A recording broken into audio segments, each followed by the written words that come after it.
నమస్తే, welcome to RTV. Akhanda 2 release వరకు వచ్చిన తర్వాత ఎందుకు పోస్ట్ పోన్ అయింది? రిలీజ్ను ఎందుకు వాయిదా వేసుకోవాల్సి వచ్చింది? రిలీజ్ను ఆపింది ఎవరు? Premiere shows permission, ticket hikes కూడా గవర్నమెంట్ నుంచి పర్మిషన్ వచ్చిన తర్వాత ఎందుకు సినిమా పోస్ట్ పోన్ చేసుకోవాల్సి వచ్చింది? క్లియర్గా డీటెయిల్డ్గా అడిగి తెలుసుకుందాం. మనతో పాటు ప్రొడ్యూసర్ నట్టుకుమార్ గారు ఉన్నారు. సార్ నమస్తే. సార్, రిలీజ్ వరకు వచ్చింది, ఈవెన్ ప్రీమియర్ షోస్కి పర్మిషన్ వచ్చింది, టికెట్ హైక్స్ కూడా తీసుకున్నారు. ఎందుకు సడన్గా సినిమాని పోస్ట్ పోన్ చేయాల్సి వచ్చింది?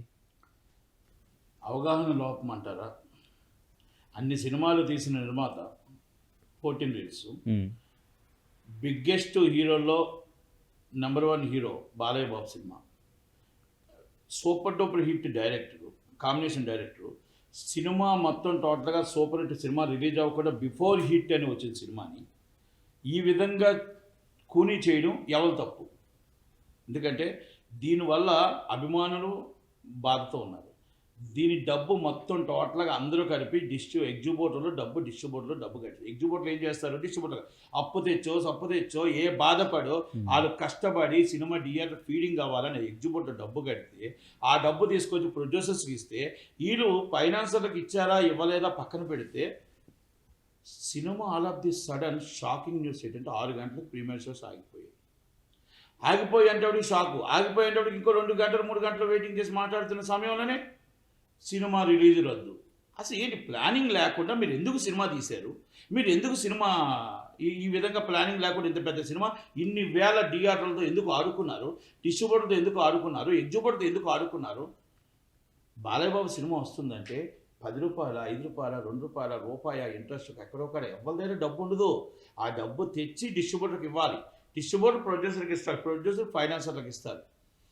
ఈ సినిమాని రిలీజ్కి బిఫోర్ రిలీజ్ ప్రాఫిట్లోని సినిమా. ఇది బిఫోర్ రిలీజ్ ప్రాఫిట్లోని సినిమా. మీకు కావాలంటే వివరాలు లెక్కలతో సైతం చెప్తాను.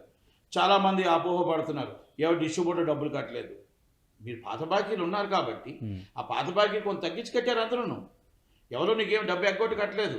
మీరు ప్లాన్ ఎన్నడూ లేని రికార్డ్స్ అంటే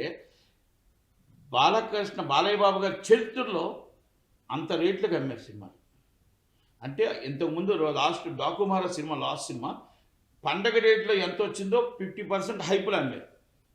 ఓకే, అంటే ఎంత వచ్చిందో ఉదాహరణకి వైజాగ్ 1 కోట్లో 9 కోట్లు వచ్చింది అనుకోండి, 13 కోట్లకు అమ్మారు. ఓకే, ఉదాహరణ చెప్తున్నా. అంతంత రేట్లు హైప్లో అమ్మారు. అంటే 30 or 40% హైప్లో అమ్మారు రేట్లు. మీకు లాభాల్లో ఉన్నారు. మీకు సాటిలైట్ ఎంత వచ్చింది, డిజిటల్ ఎంత వచ్చింది, మొత్తం నైజాం దిల్రాజు గారు ఎంత ఇచ్చారు, సీడెడ్ శోభన్ ఎంత ఇచ్చాడు, ఈస్ట్ కూడా, ఇవన్నీ లెక్కలు కావాలని దిద్దాం. నేనేమంటే ఈ లెక్కలు పక్కన పెట్టేయండి. మీరు ప్లానింగ్ చేసుకోకుండా బిఫోర్ రిలీజ్కి ఎవరు కూడా ఊహించరు సినిమా ఆగిపోతుంది, సినిమా ఇలాగ ఆగుతుందని. చరిత్ర ఇది. ఒక 25 సంవత్సరాల తర్వాత మళ్ళీ జరిగింది ఇది. రానా అని మీనాక్షి నాయుడు గారి సినిమా ఒక్కటి ఫైనాన్స్ ప్రాబ్లమే ఆగింది.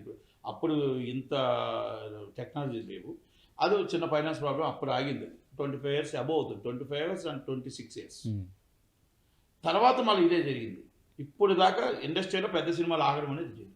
అంటే ఏంటి అసలు మెయిన్ రీజన్ ఏంటి? ఎవరి తప్పు? అంటే ఆ హీరో ఆపారు, ఈ ప్రొడ్యూసర్ ఆపారు అని రకరకాలుగా స్ప్రెడ్ చేస్తున్నారు. తప్పు. సో ఎందుకు ఆగింది? ఇక్కడ ఒకటేనండి, వాళ్ళు ఫైనాన్షియల్గా ఈ సినిమాలో హెవీ ప్రాఫిట్ ఉంది. వాళ్ళకి బిఫోర్ అప్పులన్నీ దీని మీద పడ్డాయి. అది ప్లానింగ్ చేసుకోకపోవడం అనేది అంత పెద్ద నిర్మాతలు అయింది వాళ్ళ తప్పు. రెండోది హీరో గారు కూడా దీంట్లో ఇన్వాల్వ్ కావాలి. దీంట్లో one of these producer Visakhapatnam MP Balayya Babu గారి కూతురు, ఆమె ఇన్వాల్వ్ కావాలి. ఇన్వాల్వ్ అయ్యి సినిమాని ఆగకూడదు. అసలు సినిమా అనేది is prestige, life and death is అభిమానులకి, లైఫ్ అండ్ డెత్ అండ్ ఎగ్జిబ్యూటర్స్కి, లైఫ్ అండ్ డెత్ అండ్ డిస్ట్రిబ్యూటర్స్కి. ఇది సినిమా అనేది ప్రెస్టీజ్లు ఉంటాయండి. ఈ ప్రెస్టీజ్లో సినిమా ఆడాలి అని చెప్పేసి ఎంతోమంది తిండి నిద్ర లేకుండా అభిమానులు అక్కడ కాపలాలు కాస్తారు. రాత్రి నుంచి థియేటర్ దగ్గర కాపలాలు కాసిన ఉన్నాయి. అలాంటిది ఈ ఇన్వాల్వ్మెంట్ ఎవరిది లేదు. ప్రొడ్యూసర్ తప్పు చేశారు. ఆ తప్పుని సర్దిద్దాల్సిన బాధ్యత హీరో గారిది ఉంటుంది. ఓకే, ఆ తప్పు సర్దిద్దాల్సిన బాధ్యత వన్ ఆఫ్ దీస్ ప్రొడ్యూసర్ వాళ్ళ అమ్మాయిది ఉంటుంది. భర్త గారు ఎంపీ, ఆయన అంటే ఎవరో ఒకరు ఇన్వాల్వ్ అవ్వాలి. ఇది గవర్నమెంట్ వాళ్ళది. నేను ఎందుకంటున్నానంటే లోకేష్ గారు ఒక అల్లుడు, ఇవన్నీ కూడా అంటే ఇంతమంది ఉండి ఆయన 3 సార్లు హ్యాట్రిక్ ఎమ్మెల్యే, ఇంత ఉండి సినిమా ఆగడం అనేది చాలా అసలు బాధాకర విషయం. చరిత్ర లేదు, షాకులో ఉన్నాం అందరూ. ఇప్పుడు చరిత్రలో ఇప్పటిదాకా రిలీజ్ ఆగలేదండి. ఇప్పుడు మేము ఉన్నామండి, మేము ఎగ్జిబిటర్. మేము ఎప్పుడు కూడా 2000 సంవత్సరం కంటే ముందు ఫైనాన్సర్లకు మేము డబ్బు ఇస్తేప్పుడు ఫైనాన్సర్లకు ఇచ్చేవారు, ప్రొడ్యూసర్లకు ఇచ్చేవారు కదా, డీడీలు తీసేవారు. Is the payable Hyderabad so and so DDs. మాకు సినిమా రిలీజ్ అయితేనే కానీ డీడీలు వేసుకోండి, రిలీజ్ అవ్వకపోతే డీడీ వాపస్ ఇవ్వండి అని పెట్టేవాళ్ళు. అది ఆల్రెడీ ఇప్పుడు చాంబర్లో కానీ అన్ని దగ్గర ఉంది. ఇది ఎగ్జిబిటర్ డబ్బు అక్కడ తెచ్చి హైదరాబాద్లోని మనం ల్యాబ్లో ఇచ్చేవాళ్ళు. తర్వాత ఎప్పుడైతే జిఎస్టీ వచ్చిందో ఈ జిఎస్టీ అకౌంట్లో వేయాలి, ఆర్టీజీఎస్లు వచ్చాయో ఆర్టీజీఎస్లో జిఎస్టీలో వేయడం మొదలుపెట్టాం. ఇది మొదలుపెట్టాం. నేను అందరూ కూడా మొత్తం అందరూ డబ్బులు కూడా మొత్తం ఆల్మోస్ట్ 11-1 గంటకాలు వచ్చేసాయి. దిల్ రాజు గారు కూడా నేను ఇచ్చారు. ఓకే, దీంట్లో ఫైనాన్షియల్ లెవెల్ ఉన్నారు, వాళ్ళ పేర్లు మనం వద్దు. కానీ నేనేమంటున్నానంటే ఫైనాన్షియల్ కూడా అర్థం చేసుకోవాల్సింది ఏంటంటే, మీరు ఇవాళ 1 గంటకల్లా క్లియరెన్స్లు అన్నీ అయితే ఓకే, అవ్వకపోతే ఫైనాన్షియల్ అందిన డబ్బులు ఇమీడియట్లీ ఎగ్జిబిటర్లకు వాపస్ చేయాలా. అంటే డిస్ట్రిబ్యూటర్లకు వాపస్ చేస్తే ఎగ్జిబిటర్లు చేస్తారు. మీరు సినిమా ఎప్పుడు రిలీజ్ చేస్తారో ఏం చేస్తారో తెలియదు, కానీ విత్ ఇమ్మీడియట్లీ ఎగ్జిబిటర్స్ డబ్బు ఎగ్జిబిటర్కి అందాలా. అందకపోతే మాత్రం ఆంధ్రప్రదేశ్ అంటారు రేపు ఉదయం వచ్చి ఆఫీస్ చుట్టూ కూర్చుంటారు. అంటే ఇక్కడ ఫైనాన్సర్స్ నుంచి ఎన్ఓసి ఒకటి రాలేదు అంటున్నారు, అది ప్రాబ్లం అయిందా లేదంటే? సార్ ఫైనాన్షియల్ లావాదేవీలు ఏంటనేది ప్రొడ్యూసర్ తెలుసు. అంటే సినిమా ఆగడానికి నేషనల్ స్టే ఉందా, స్టే ఎంత కట్టాలి, ఏం చేయాలి, అసలు కట్టాలా వద్దా, దాన్ని ఎందుకు బిఫోర్ 15 రోజుల ముందు ఆల్రెడీ ఇది 15 సంవత్సరాల నుంచి ఉంది కాబట్టి తెలుసుకోవాల్సిన బాధ్యత నిర్మాత మీద ఉంది. తర్వాత ఎంతమంది డబ్బు ఉంది, ఎంత డబ్బు వస్తుంది, ఎంత డబ్బు బిఫోర్ ప్రొడక్షన్ వాడేసాము, ఎంత డబ్బు వస్తుంది అనేది రావాలి. 137 కోట్లు సాటిలైట్ కాకుండా 137 కోట్లు రావాలనేది అంచనా. 137 కోట్ల రూపాయలు రావాలా. 137 కోట్ల రూపాయల్లో ఆ డబ్బులు ఎంత వచ్చాయి, ఎంత అండర్ ప్రొడక్షన్ వాడారు అనేది ప్రొడ్యూసర్ చెప్పాలా. ఇవన్నీ ఫైనాన్సర్లకు అందాయా లేవా, ఫైనాన్సర్ డబ్బులు వచ్చాయి, ఎక్కడికి వెళ్ళింది డబ్బు, ఫైనాన్సర్లు అంతా ఎందుకు రిలీజ్ కాలేదు, అసలు సినిమా ఎంత అయింది ప్రొడక్షన్ అని తెలియాలా. 200 బిజినెస్ మాత్రం 200 దాటి ఉంది, సాటిలైట్ దాంట్లో కలిపి 200 దాటే ఉంది కదా. అంటే బడ్జెట్ 150 కోట్లు అంటున్నారు, మరి 200 దాటేది కదా. ఇక్కడ ఎన్ఓసి ఫైనాన్సర్ నుంచి ఎన్ఓసి ఒకటి ప్రాబ్లం అయింది, వాళ్ళ నుంచి ఒకళ్ళ కోర్టు నుంచి స్టే తెచ్చారు. అండ్ ఇంకా హీరోస్ సంస్థ నుంచి కూడా 28 కోట్లు 14 days ప్లస్ కట్టాలని చెప్పి అక్కడో స్టే వచ్చింది, ఇక్కడో స్టే వచ్చింది అంటున్నారు. బాకీలు పడ్డండి పక్కన పెరిగింది సార్. పాత బాకీలు ఎన్ని చూసుకోవాల్సిన రెస్పాన్సిబిలిటీ బాధ్యత ఉంది. వాళ్ళు చేసుకోకుండా వాళ్ళు చేయకుండా నిలబడ్డ ఉండేది వాళ్ళ తప్పు. ఫస్ట్ ప్రొడ్యూసర్ తప్పు, తర్వాత హీరో గారు కూడా దీన్ని బట్టి ఇన్వాల్వ్ అవ్వాలి. హీరో గారిని నమ్మే సినిమా డిస్ట్రిబ్యూటర్ కొన్నాడు, హీరో గారిని నమ్మే ఎగ్జిబ్యూటర్ కొన్నాడు. హీరో గారి మీదే ప్రాణం. సినిమా కలెక్షన్ వస్తుందంటే ప్రేక్షకులు వస్తున్నారంటే హీరో గారిని నమ్మే. నిర్మాతలు అనేది డబ్బు ఆర్టీజీఎస్ చేయడం అనేది ఇప్పుడు మళ్ళీ నాంది జరిగింది. మళ్ళీ ఇంకా రేపటి నుంచి జరగదు. రేపు ఈ సినిమా ఎఫెక్ట్ ప్రతి సినిమా మీద ఉంటుంది. ఈసారి ప్రొడ్యూసర్కి ఎవరో డబ్బులు ఇవ్వరు. ఈసారి ఏ డబ్బు అయినా డిస్ట్రిబ్యూటర్కి డబ్బు ఇవ్వరు. ఎగ్జిబ్యూటర్ డబ్బు డైరెక్ట్గా డీడీ తీసి పేబుల్ హైదరాబాద్ మీరు సినిమా రిలీజ్ అయితే ఇస్తాము అని ఇస్తారు. ఇంకా అయిపోయింది. ఇంకా ఇప్పుడు ఆ పాత పరిస్థితికి వచ్చాం. చెన్నైలో చెన్నైలో అదే పరిస్థితి. డీడీలు తీసుకొని డబ్బు ఇస్తేనే రిలీజ్ క్లియరెన్స్ ఇస్తేనే ఇచ్చేవాళ్ళు, ప్రింట్లు ఇస్తేనే. అప్పుడు ప్రింట్లు ఉండేవి, మా ప్రింట్ డెలివరీ అయితేనే ఇస్తాము అని అనేవాళ్ళు. ఇప్పుడు అలాగే అయిపోయింది. ఇప్పుడు ఆ పరిస్థితికి వచ్చాం. మళ్ళీ నమ్మకం పోగొట్టుకున్నాం. అంటే సినిమాకు కూడా ఇప్పుడు దాదాపు 50 నుంచి 60 కోట్లు నష్టం వచ్చింది, నష్టం వచ్చే ఛాన్స్ ఉంది అంటున్నారు. ఎక్కడ నష్టం వచ్చింది, ఎలా నష్టం వచ్చింది? ఆంధ్ర 50 కోట్లు రేంజ్ అమ్మారు. ఓకే. నైజాం సీడెడ్ 24 కోట్లు రేంజ్ అమ్మారు. నైజాం 25 కోట్లకు అమ్మారు. 30 కోట్లు అన్నారు, 30 కోట్ల లాస్ట్లో 25 కోట్లు అన్నారు దిల్ రాజు గారు ఆఫీస్. ఎంత వచ్చిందండి అక్కడ? నార్త్ ఇండియా ఎంత, కర్ణాటక ఎంత, ఓవర్సీస్ ఎంత, ఓకే, సాటిలైట్ ఎంత? కనివిని అనగని బిజినెస్ ఫస్ట్ టైం ఇది బాలయ్య బిజినెస్ 200 అబోవ్ జరిగింది. ఇది కాదని చెప్పానండి. డబ్బు తగ్గించి కట్టారు. మీరు పాత బాకీ నుండి తగ్గిస్తారు కదా. పాత బాకీ నుండి ఇప్పుడు మాట్లాడుకోవాల్సిన బాధ్యతలు ఉన్నాయి, మీ మీద రెస్పాన్సిబిలిటీ ఉంది. ఇప్పుడు హీరోస్ ఇంటర్నేషనల్ పాత బాకీ, ఇంతకుముందు అక్కడ ఉన్న వాళ్ళందరూ పాత బాకీలే. గుంటూరు జిల్లా పాత బాకీయే. మీరు అన్నీ అయ్యో మీకు కదా, మీరు కదా మాట్లాడుకొని ఇంటర్నల్గా తేల్చుకొని ఎంత వస్తుంది డబ్బు, ఎంత అవుతుంది. ఇప్పుడు మీరే చెప్పారు 150 కోట్లని. 150 అయిందా 150 అయిందా పక్కన పెడితే మరి 200 అబోవ్ అంటే ప్రాఫిట్ ఆర్ లాస్? మరి ఎందుకు సినిమా రిలీజ్ అవ్వలేదు? ఎందుకు మా థాట్ ప్లానింగ్ లేదు? ఎందుకు హీరో రెమ్యునరేషన్ ఆగింది? ఎందుకు డైరెక్టర్ రెమ్యునరేషన్ ఆగింది? ఏం జరిగిందంటారు మరి? అయితే ఈ డబ్బు ఎక్కడ డైవర్ట్ అయింది? డబ్బు అంతా లెక్కతో చెప్పమంటే లెక్కతో చెప్తా. ఎవరెక్కడికి వెళ్ళలేదు.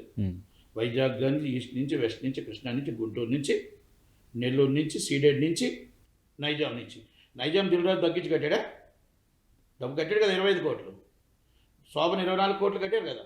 ఓకే. సో అంటే ఇప్పుడు ఆల్రెడీ ప్రొడ్యూసర్స్కి బిజినెస్ జరిగిపోయింది, వాళ్ళ డబ్బులు వాళ్ళకి వచ్చేసింది. ఇప్పుడు ప్రాఫిట్ ఈ మూవీ దాకా ప్రాఫిట్లో ఉన్నారండి, ఆల్రెడీ ప్రాఫిట్లో ఉన్నారంటున్నారు. ప్రాఫిట్లో ఉంటారు. ఫైనాన్షియల్ ఎందుకు క్లియరెన్స్ ఇవ్వలేదు? సో అంటే ఇక్కడ ఫైనాన్స్ ఎవరు? ఎగ్జిక్యూటివ్ ల్యాబ్ ఆఫ్ ఫైనాన్స్ ఎవరు? రామానాయుడు ల్యాబ్. ఓకే. సురేష్ బాబు ఏం చేస్తున్నారు? సినిమా ఒక పెద్ద ఆయన సినిమా రిలీజ్ అవుతుందంటే ఎందుకు ఇన్వాల్వ్మెంట్ అవ్వలేదు? సునీల్ గారు ఏం చేస్తున్నారు? మీరు సాయంత్రం 5 గంటలకు ఎందుకు ఇన్వాల్వ్మెంట్ కాలేదు? దీంట్లో మర్మం ఏంటి? హీరో గారు ఎందుకు ఇన్వాల్వ్మెంట్ కాలేదు? హీరో గారు అమ్మాయి కానీ, హీరో గారు ప్రొడ్యూసర్ కానీ, లోకేష్ గారు ఎందుకు ఇన్వాల్వ్మెంట్ కాలేదు? ఇది ద బిగ్గెస్ట్, ఇది ద ప్రెస్టీజియస్ ఫిల్మ్ కదా. ఎందుకు కాలేదంటే సూపర్ హిట్ సినిమా ఇది. Is the first extraordinary movie. Pan India over size లో బాధపడుతున్నారండి. జర్మనీ నుంచి నా యుఎస్ నుంచి మొత్తం మాట్లాడారు కదా అందరూ. సినిమా టికెట్ రేట్లు అన్ని ఫుల్స్ అయిపోతే టికెట్ వాపస్ ఇస్తే డిఆర్ డెమరేజర్ కట్టాలి.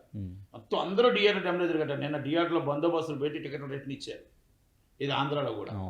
అంటే ఇది ఎంత నష్టం అసలు. మీకు ప్రీమియర్ షో క్యాన్సిల్ అవ్వడం ఏంటి?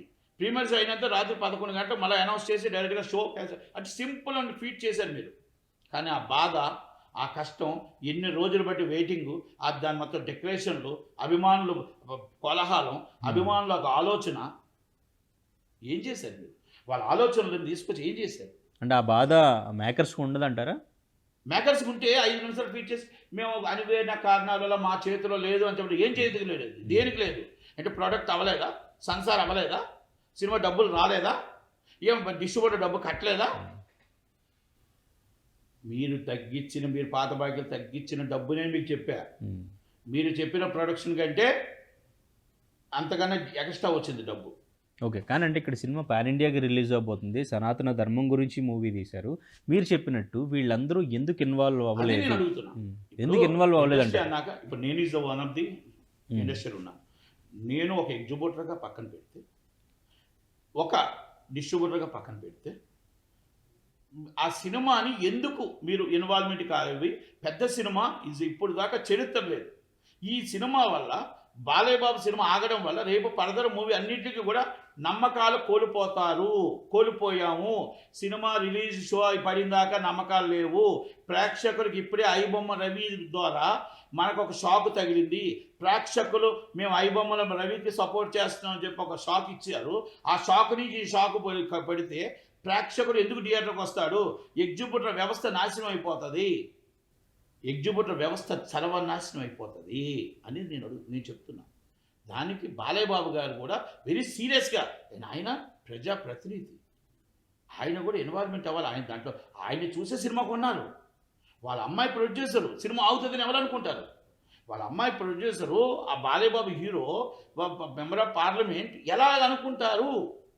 సినిమా ఆగుతుందని కలలోనైనా అనుకుంటారా? ఊహించుకుంటారా? ఇప్పుడు వీళ్ళందరూ లబో దిబో ఉదయం నుంచి కన్నీళ్ళు పెట్టుకుని ఏడుస్తున్నారు. 2000 థియేటర్లో షోలు లేవు, వేరే సినిమా లేదు. నెల రోజులు బట్టి ఇబ్బందులు ఉన్నారు ఈ ఎగ్జిబ్యూటర్లు. మళ్ళీ అక్కడ అప్పు తెచ్చి కట్టిన వాళ్ళు మా డబ్బు పోతుందా ఏమవుతుంది అని చెప్పి ఒక భయాందోళనలో ఉన్నారు. భయాందోళనలో ఎగ్జిబ్యూటర్లు అందరూ బయలుదేరిపోతాం అంటే ఆగండి, 1 గంట దాకా ఆగండి. 1 గంట తర్వాత ఒక డిసిషన్ రాకపోతే అప్పుడు మనం మాట్లాడదాం, ఫైనాన్షియల్తో మాట్లాడదాం, మన డబ్బు అంతా వాపస్ ఇవ్వమని అడుగుదామని ఇప్పుడు మాలాగే అందరూ కూడా ఎవరైతే ఉన్నారో పెద్ద మనుషులు అందరూ కూడా చెప్తూ వస్తున్నాం. ఎందుకంటే ఇప్పుడు నాకు ఫోన్ చేశారు, నాకు ఒక 20 మంది 30 మంది, నేను అందరికి అలాగే చెప్పుకొచ్చాను. ఇప్పుడు నాకు తెలిసిన నా తోటి ఫ్రెండ్స్కి చేసి ఉంటారు, మా ఛాంబర్కి చేసి అందరూ కూడా అలాగే చెప్తున్నాం. ఎగ్జిబ్యూటర్లు భయంతో ఉన్నారు, భయాందోళనలో ఉన్నారు. మా డబ్బు ఏమైపోతుంది, మా డబ్బు ఏమైపోయింది. బట్ అంటే సినిమా పోస్ట్ పోన్ అయింది, సినిమా ఆగిపోలేదు కదా. నాట్ ఓన్లీ మనీ, ఆ పోస్ట్ పోన్ అయిన తర్వాత సినిమా ప్రేక్షకుడు ఎందుకు ముందుకు వస్తాడు? ప్రేక్షకుడు ఇప్పుడున్న రేంజ్ సినిమా మీద ఎక్స్పెక్టేషన్ తగ్గలేదు కదా దానివల్ల. కాదండి, సినిమా 100% ఎక్స్పెక్టేషన్ తగ్గుతుంది. ఊపులో ఉన్నారు, హైప్లో ఉండేటప్పుడు 100% ఎక్స్పెక్టేషన్ తగ్గుతుంది. ఎందుకంటే జనాలు మళ్ళీ సెట్ అవ్వడానికి రిలీజ్ అవుతుంది అంటే డేట్ వేసి మళ్ళీ పబ్లిసిటీ చేసి కొంచెం దాన్ని సెట్ చేయాలి. అది రేపు అవుతుంది. ఇప్పుడు ఇవాళ నుంచి రేపు అయిపోయింది అనుకోండి, ప్రాబ్లం లేదు. అది కానీ ఇంకా డిలే అవుతుంది అనుకోండి, డిలే అవుతున్నప్పుడు రేపు సెకండ్ సినిమాలు దెబ్బతింటాయి. ఇక్కడ ఎగ్జిబ్యూటర్స్ కానీ డిస్ట్రిబ్యూటర్స్ కానీ ప్రొడ్యూసర్స్కి అమౌంట్ తగ్గించమని డిమాండ్ చేసే ఛాన్స్ ఉందంటారు మరి ఇక్కడ? 100% ఉంటుంది.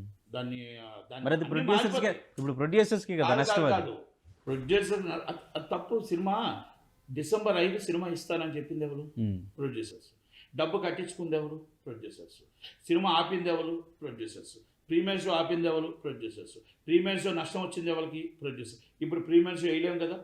ఇప్పుడు రేట్లు అమ్మలేము కదా, ఇప్పుడు రేట్లు గవర్నమెంట్ రేట్ ఇచ్చిన మార్కెట్ రేట్లు అమ్మలేరు కదా, రేట్లు తగ్గాలి కదా. ఇప్పుడు ఇవన్నీ కూడా వ్యత్యాసం చాలా చాలా డిఫరెన్స్ ఉంటుంది. నేను ఒక 4 థియేటర్ ఎగ్జిబిటర్గా నేను చెప్తున్నాను, చాలా వ్యత్యాసం చాలా డిఫరెన్స్ ఉంటుంది. అంటే ఇప్పుడు హెవీ రిటర్న్స్ ఉన్నాయి కలెక్షన్, ఎప్పుడైతే రిలీజ్ పోస్ట్ అనేది ఆటోమేటిక్గా కలుస్తుంది. కానీ సినిమా బాగుంటే అది వెళ్ళిపోతుంటుంది ఎక్కడికో. ఓకే, ఎన్నో సినిమాలు పోస్ట్ పోన్ అయ్యాయి. అంటే ఏ విధంగా చూసినా ప్రొడ్యూసర్స్ మీద పడట్లేదు అంటారా ఎఫెక్ట్? 100% ప్రొడ్యూసర్ మీద పడుతుంది. అదే నేనేమంటాను, ప్రొడ్యూసర్స్ ప్లానింగ్ లేకుండా ఇంత పెద్ద సినిమా, ఇదేం కొత్త సినిమా ప్రొడ్యూసర్ కాదు. Is the biggest movie, super duper hit ఇచ్చారు, సూపర్ డూపర్ ఫ్లాప్లు ఇచ్చారు. బాలయ్య గారు పిలిచి మాట్లాడలేదంట. అదే అంటే నన్ను బాలయ్యబాబు గారు పిలిచారా, బాలయ్యబాబు గారు మాట్లాడారా, బాలయ్యబాబు గారు ఇన్వాల్వ్ అయి ఉంటే అయ్యా. ఎందుకు ఇప్పుడు నేను మీకు ఆ మాట మళ్ళీ ఈ మాట ఎత్తకూడదు. పవన్ కళ్యాణ్ గారి కోసం ఎందుకు చెప్తున్నానంటే, హరిహర వీరమల్లు సినిమా ఉంది, ఇట్స్ ద బిగ్గెస్ట్ డెఫిసిట్. ఆయన రెమ్యునరేషన్ తీసుకున్నాడో లేదో కూడా తెలియదు, పాపం తీసుకోలేదు. ఆయన చెప్పాడు కదా, రిటర్న్ కూడా ఇచ్చేస్తాను. ఆయన ఎదురు కొంత డబ్బులు పెట్టి సినిమాని షో 9:30కి షో, అందరం టెన్షన్లో ఉన్నాం, 9:30కి షో ఫైనాన్షియల్ క్లియరెన్స్ ఇవ్వనన్నాడు. ఫస్ట్ ఫోన్ చేసి ముందు సినిమాని వేసి ఏది ఉందో మరుసటి రోజు మాట్లాడుతూ ఉన్నాడు. ముందు సినిమా రిలీజ్ 9:40కి క్లియరెన్స్ వచ్చింది, మీరు అబ్జర్వ్ చేసుకోండి. అంటే ఎందుకు ఈ మాట చెప్తున్నానంటే, ప్రొడ్యూసరు ఒకవేళ ఇబ్బందులు ఉన్నా హీరో అనేది ముందు ఇన్వాల్వ్మెంట్ అవ్వాలి. మరి బాలయ్యబాబు ఎందుకు ఇన్వాల్వ్మెంట్ అవ్వలేదు, వాళ్ళ కాళ్ళకి ఏం ప్రాబ్లం ఉందో నాకు తెలియదు. ఇది నేను ఎందుకు అడుగుతాను. పోనీ బాలయ్యబాబు ఇన్వాల్వ్మెంట్ కాకపోతే వాళ్ళ అమ్మాయి is one of the producer, ఆ భర్త గారు వాళ్ళ హస్బెండే కాబట్టి మనం ఇమీడియట్లీ దీంట్లో ఇన్వాల్వ్. గవర్నమెంట్ ఎవరిది, లోకేష్ గారు అల్లుడు. ఎందుకంటే ఇది నేను ఎందుకు చెప్తానంటే, సినిమా అనేది చాలా ప్రెస్టీజియస్ సినిమా. ఇది అఖండ 2 అనేది బిగ్గెస్ట్ హిట్ ప్రపంచంలో. ఒక సనాతన ధర్మం కోసం ఒక సినిమా ఎక్కడికో నా భూతో నా భవిష్యత్తు, అలాంటి సినిమాని ఆగడం అనేది అసలు ఎవరు అందరూ షాకులో ఉన్నారు. ఎగ్జిబిటర్స్, డిస్ట్రిబ్యూటర్స్, ప్రజలు, అభిమానులు అందరూ షాకులో ఉన్నారు. అసలు బాలయ్యబాబు సినిమా ఆగడమా? బాలయ్యబాబు రెగ్యులర్గా ఉంటాడు, బాలయ్యబాబు ఏ ఇష్యూలోకి వెళ్ళడు. అలాంటిది ఎందుకు ఆగింది సినిమా అనేది ఒక షాక్ నుంచి తేలిపోలేదు ఎవరు. నేను అదే చెప్తున్నా, మీరు 1 గంట దాకా ఇమీడియట్లీ ప్రాబ్లమ్ సాల్వ్ చేస్తే సాల్వ్ చేయండి. లేకపోతే ఏ ఎగ్జిబిటర్ దగ్గర డిస్ట్రిబ్యూటర్ దగ్గర డబ్బు తీసుకున్నారో, మీరు ఫైనాన్సర్కి ఇచ్చారా పక్క వాళ్ళకి ఇచ్చారా కాదు, ఆ డబ్బు మొత్తం ఎవరి వాళ్ళకి రిఫండ్ కొట్టండి. 1 గంట లోపల డెడ్ లైన్. 1 గంట లోపల కొట్టకపోతే 100% నేనే అందరూ మొత్తం ఎగ్జిబిటర్లు అందరూ తీసుకొని ఆఫీస్ కాడ కూర్చుంటాను. 100% ఇది కూర్చుంటాను. నేను ముందే చెప్తున్నా, మీరు 1 గంట కల్లా ప్రాబ్లమ్ సాల్వ్ అయితే ఓకే, లేకపోతే ఎవరి డబ్బులు వాళ్ళకి ఇచ్చినవి వాళ్ళకి కొట్టండి. మీరు మళ్ళీ రిలీజ్ అనుకున్నప్పుడు ఫర్దర్గా డిస్కస్ చేసుకుందాం. కానీ ఎందుకంటే అప్పులు తెచ్చుంటారు ఎంతోమంది ఎగ్జిబిటర్లు, అందరూ కూడా నిజంగా కోటీశ్వరులు కాదు. వాళ్ళు థియేటర్ ఒక ఫ్యాషన్ రన్ చేయడం కోసం, ఆ ఎగ్జిబిటర్ ఒక ఫ్యాషన్ కోసం ఒక సినిమా చేయాలి, బాలయ్యబాబు సినిమా వేయాలని దానికోసం ఎక్కడెక్కడో అప్పులు తెస్తారు. కనుక అందుకే 1 గంట కల్లా మీరు ప్రాబ్లమ్ సాల్వ్ అయితే ఓకే, అవ్వకపోతే ఎగ్జిబిటర్ డబ్బుని ఇమీడియట్లీ రిటర్న్ కొట్టాలి. ఛాంబరు, కౌన్సిల్ ఇన్వాల్వ్మెంట్ అవ్వాలి.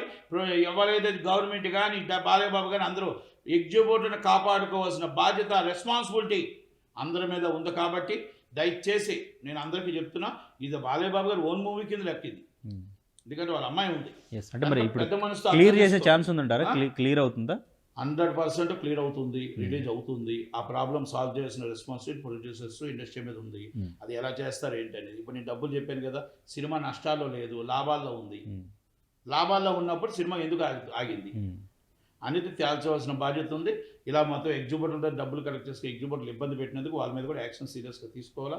ఎవరి మీద ఏం యాక్షన్ తీసుకోవాలో 1 గంట దాకా చూద్దాం. 1 గంట దాకా చూసి నేను ప్లాన్ ఆఫ్ యాక్షన్ నేను కూడా చెప్తాను compulsory. Okay, by. Thank you sir. చరిత్ర సృష్టించినోడు ఇప్పుడు ఆ చరిత్రని తిరగరాయబోతున్నాడు. అబద్ధాల గోడల్ని బద్దలు కొట్టి నిజాలను రాగా మీ ముందుంచబోతున్నాడు. నిజమైన వార్తల కోసం వెంటనే డౌన్లోడ్ చేసుకోండి రా యాప్ని.